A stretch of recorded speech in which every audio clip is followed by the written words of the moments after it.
Fala pessoal, aqui é o Will do Concurseiro 01 e nos próximos momentos você vai ver uma aula muito importante sobre o conteúdo da prova da segunda fase do CP100. Nessa fase, você sabe, né? É cobrado assuntos específicos da sua engenharia. A gente tirou ela do nosso preparatório e se você quer que mais aulas assim sejam disponibilizadas de graça no YouTube, é muito importante que você clique aqui no botão de curtir para que a gente entenda que esse vídeo é relevante para você, assim nos motiva a trazer mais aulas assim. Também se inscreve no nosso canal e ativa o sininho para saber quando outros vídeos assim forem postados. E depois dá uma olhada aqui embaixo no link da descrição que a gente tem um material para você já ir se preparando para esse concurso, com provas anteriores, um cronograma de estudos que vão te ajudar muito na sua preparação. Então aguarda a vinheta que a aula já está começando.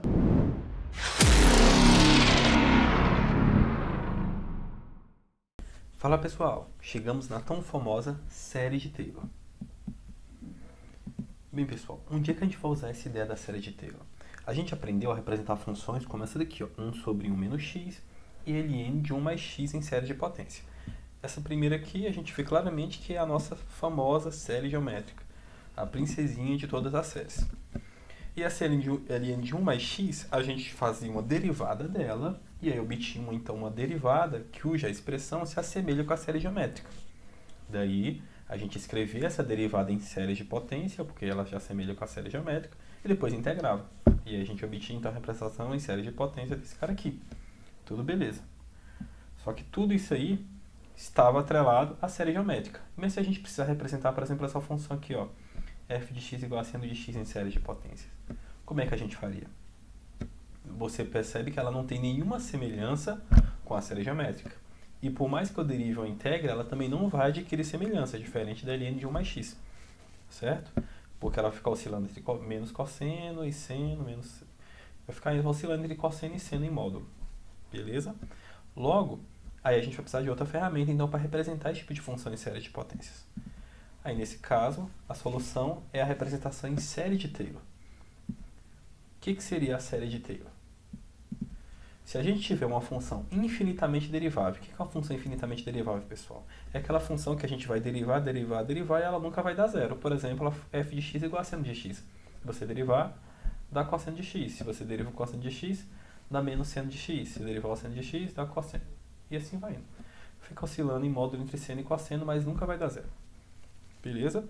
Então, esse é um tipo de função infinitamente derivável. Se ela for infinitamente derivável, a gente então pode escrever essa série da seguinte maneira. O f de x, que é a série que eu quero representar em série de potência, vai ser o somatório de n até zero, de infinito, de quem? De f a n de a, que significa isso? A enésima derivada no ponto a, dividido por n fatorial, que multiplica quem? X menos a elevado a n. Vamos ver quem representa cada um desses caras aqui, que é muito importante. Então, como eu falei, o f elevado a n de a é a derivada de ordem n da função f de x no ponto A. Então, a série de Taylor vai ter todas as derivadas do n indo de zero a infinito, certo? Dessa função f de x que eu quero representar. Então, se for, por exemplo, o seno de x, esse fn de a vão ser todas as derivadas do seno, beleza? Então, por n igual a 1, vou ter que colocar a derivada primeira do seno aqui. E vou multiplicar isso por quem? Por x menos a, onde o a é o termo central, é o ponto central da nossa série. No caso aqui, como é só seno de x, aí a gente vai ter o a igual a zero. Mas a questão pode falar para a gente também que é o a. Geralmente o a vai ser fornecido para a gente, tá certo? Então esse a, ele é dado. Ele vai falar para a gente calcular então essa representação em série de Taylor em torno de um ponto A qualquer, tá certo? Se esse ponto A for zero, aí então fica só apenas x elevado a n e aqui fica x, beleza? E aí, pessoal, a gente também tem a série de Maclaurin, que é basicamente a série de Taylor para o caso em que A é igual a zero, tá certo? Então a série de Maclaurin é uma restrição. É um caso específico da série de Taylor, quando eu restringo A a ser igual a zero. Se o A puder ser qualquer número, aí eu estou falando em série de Taylor, mas a ideia é basicamente a mesma. Em todos os casos, Vamos precisar então da enésima derivada da nossa função f que a gente quer expandir, e ela tem que ser infinitamente derivável também, só que a gente vai calcular essa derivada por ponto zero, beleza? E vai ser apenas x elevado a n.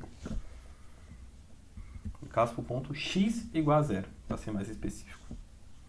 Então vamos pegar a função seno de x, que a gente usou como exemplo, e vamos resolver então ela em série de Taylor, ou seja, vamos representar ela centrada em zero em série de potências. Como nós vimos, ela não tem semelhanças com a série geométrica.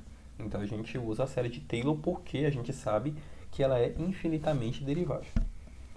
Então vamos lá. A série de Taylor, a gente sabe que é dada por essa expressão aqui. Como ela está centrada em zero, então na verdade é a série de Maclaurin, né? Que seria quando A fosse igual a zero. Mas para a gente, então, tanto faz, né? Qual vai ser o primeiro passo, então, pessoal? O primeiro passo vai ser achar as derivadas e encontrar um padrão. Então, a gente vai encontrar as derivadas f de x, já que a nossa expansão requer todas as derivadas, indo de n de 0 até infinito, em torno do ponto no qual ela está centrada, que no nosso caso, o ponto igual a zero. Certo? Então, a gente vai calcular essas derivadas agora. Então, vamos lá, calcular essas derivadas. Vamos começar calculando aqui a derivada primeira. A derivada primeira do seno de x é cosseno de x. A derivada, como n começa de zero, vou dar uma interrompida aqui, vou começar então aqui escrevendo f de x. O f de x é seno de x. Aí a derivada primeira, cosseno de x. A derivada segunda vai ser a derivada do cosseno de x, que é menos seno de x. A derivada terceira do menos seno de x, vai ser, a derivada de seno de x é cosseno de x, então fica menos cosseno de x, porque tinha um menos lá fora. E a derivada quarta vai ser a derivada do cosseno de x, que dá quem? Menos seno de x, com menos lá de fora, fica seno de x. Então, observo que na derivada quarta, eu voltei para o f de x, tá certo? Se eu continuar fazendo então essas derivações de novo, eu vou obter o mesmo padrão. A minha derivada quinta então vai ser cosseno, a minha derivada sexta vai ser menos seno, a minha derivada sétima vai ser menos cosseno, e assim sucessivamente. Então o primeiro passo está feito, nós encontramos um padrão. Agora vamos para o passo 2. O passo 2, galera, é substituir o x igual a A. No nosso caso aqui, o A vai ser quem, pessoal? Vai ser zero. O A é o termo no qual a nossa série vai ser centrada. Então, a gente vai ter que calcular esses caras aí, ó, quando o x for A. f de zero vai ficar seno de zero, que é zero. A derivada vai ser cosseno de zero, a derivada do ponto zero, né, que vai dar 1. E a gente vai fazendo. A derivada segunda é menos seno de zero. Então dá zero. A derivada terceira é menos cosseno de zero. Então dá 1. E a derivada quarta é seno de zero, que dá zero. Beleza. Então a gente agora tem um padrão, que a gente percebe então que começa a se repetir ali, ó, a partir ali da quarta derivada, e a gente encontrou esse padrão para o valor x no qual nossa função está centrada, que seria o zero. Então encontramos todos os valores aqui, todas as derivadas do nosso padrão, até ele se repetir, para x igual a zero. Então estão aqui os resultados. O passo 3, galera, consiste em a gente encontrar um padrão para os resultados do passo 2, porque no passo 1 a gente encontrou um padrão para as derivadas, para a gente não ter que fazer as infinitas, já que a gente sabe que elas vão se repetir. No passo 2 a gente encontrou os valores das derivadas do nosso primeiro ciclo ali, já que ele vai se repetir infinitamente. A gente pega então só um ciclo e encontra então os valores das derivadas nesse ponto, que no caso é o ponto no qual a função está centrada, que no nosso problema específico foi zero. No passo 3 a gente vai pegar então esses valores e vai encontrar agora um padrão para eles. Então eu vou deixar aqui do lado do passo 2 para a gente poder se basear. Então o que eu percebo? Quando o meu n é par, olha só, quando o n é par, o que aconteceu com meus resultados? Eles deram 0, que era para ser 1 menos 1, né? E quando o n foi ímpar, os meus resultados oscilaram aqui, ó, entre 1 e menos 1. Tá certo? Então a gente vai dividir em duas partes, n par e n ímpar. Então o n eu vou substituir, na verdade, por 2m. Porque como eu estou trabalhando com um número par, então eu deixo ele escrito em termos de um outro número que vai ser 2m, que é garantia que ele vai ser par. Beleza? Então a gente tem que as nossas derivadas de ordem 2m no ponto x igual a 0, elas resultam em quê? Em 0, certo? Que seria aqui, ó. Esses caras aqui, ó.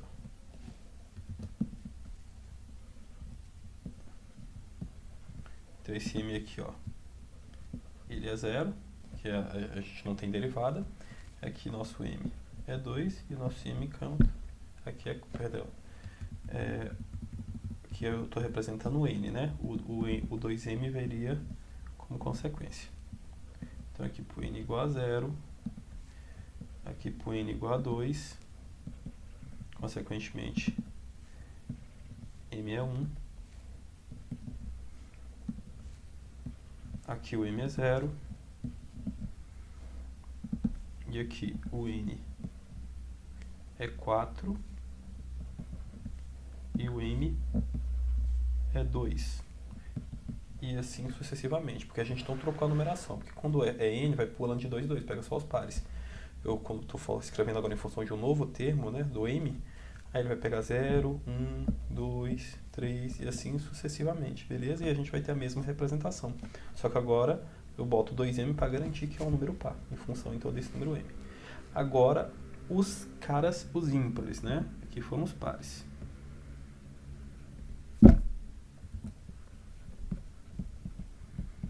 Quando n é ímpar, aí o que vai acontecer? Eu percebo que eu tenho duas respostas. Ou n é 1, ou n é menos 1. Então, eu vou chamar meu n agora, no caso dos ímpares, de 2m mais 1. Por quê? Porque 2m mais 1 corresponde a um número ímpar, tá certo? E aí, como eu estou percebendo, ó, ora ele é 1, ora ele é menos 1. Então, a gente pode escrever que o nosso f, as nossas derivadas de ordem 2m mais 1, elas são 1 e menos 1, não é? Então vai ser menos 1 elevado a quem? A m. Por quê? Quando esse cara aqui, ó, esse cara aqui é meu n igual a 1. E isso vai corresponder a um m igual a quanto? A 0. Certo? Porque vai ficar 1 aqui, passa subtraindo, passa 2 dividindo, fica 1 menos 1, no caso aqui fica 0, passa 2 dividindo, m dá 0. Beleza? Para o caso ímpar.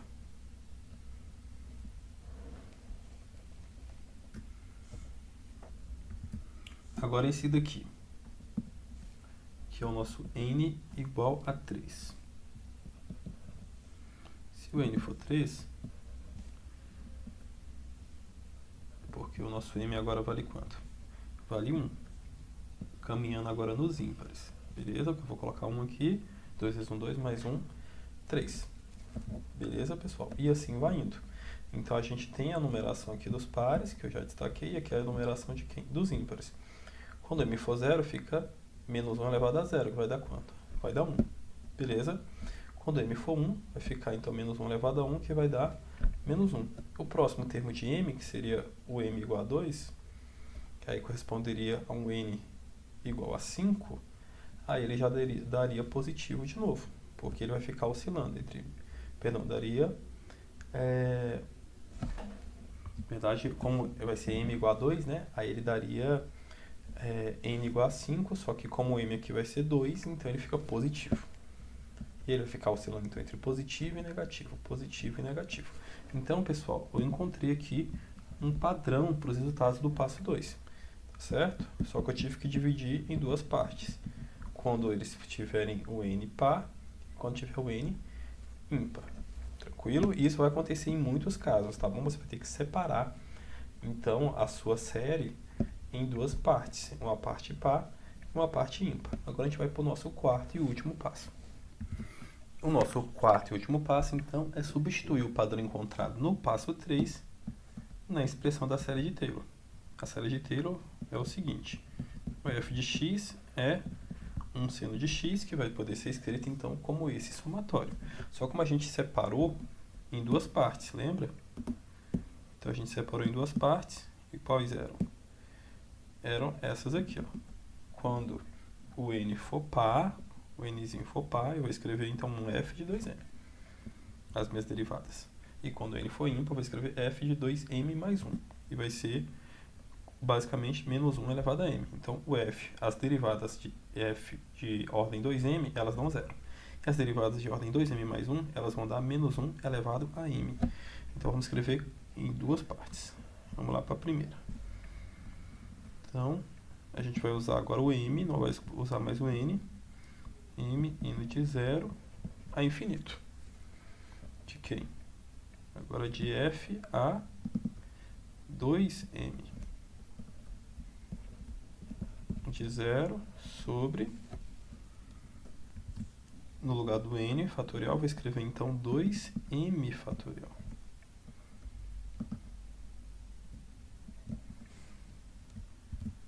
Que multiplica o x menos 0 elevado a m. Então fica apenas x, já que aqui vai ser x menos 0. E o n, nesse caso aqui, vale 2 elevado a m. Beleza? Aí a segunda parte. Que a gente vai ter novamente o somatório indo de m igual a 0 a infinito, só que agora nós vamos ter um f de 2m mais 1. Que são os termos ímpares. De potência de ordem de derivação ímpar. Sobre o n, que nesse caso agora é 2m mais 1.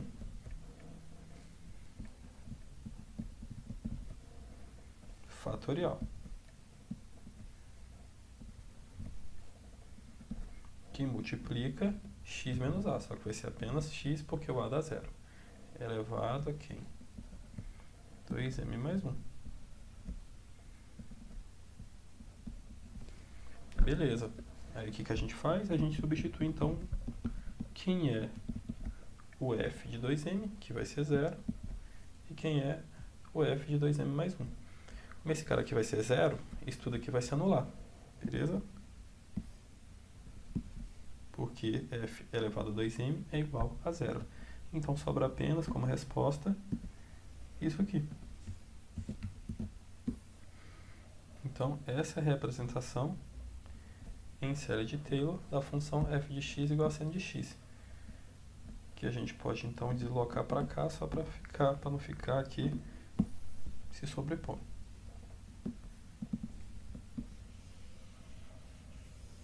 Então, tá lá.